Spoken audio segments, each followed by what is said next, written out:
Every August the 4th, the Church celebrates the Holy Curé of Ars, the French priest Saint Jean-Marie Vianney. Pope Pius XI declared him patron of parish priests in 1929.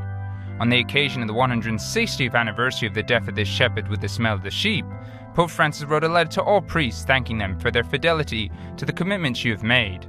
It is a sign that in a society and culture that glorifies the ephemeral, there are still people unafraid to make lifelong promises. The Pope addresses especially the priests who work in the trenches, bearing the burden of the day and the heat, confronting an endless variety of situations in your effort to care for and accompany God's people without drawing attention to themselves. As an older brother and a father, I too would like in this letter to thank you in the name of the holy and faithful people of God for all that you do for them, writes Pope Francis, who invites these priests not to fall into discouragement when writing the finest pages of the priestly life, despite the difficulties of recent times due to the sexual abuse scandals. However, the Pope says he is comforted by my meetings with pastors who recognize and share the pain and suffering of the victims and of the people of God, and have tried to find words and actions capable of inspiring hope.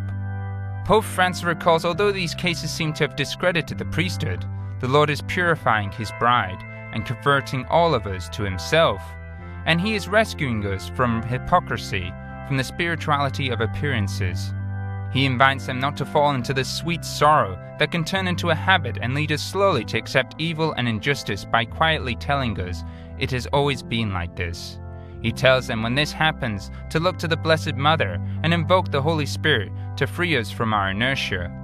Pope Francis also thanks them for the joy with which you have offered your lives, for working to strengthen the bonds of fraternity and friendship with your brother priests and your bishop, for your witness of persistence and patient endurance, for being like the Good Samaritan from the parable, and celebrating the Eucharist each day. Finally, he makes a recommendation to them. Do not withdraw from your people, your presbytery, and your communities, much less seek refuge in close and elitist groups.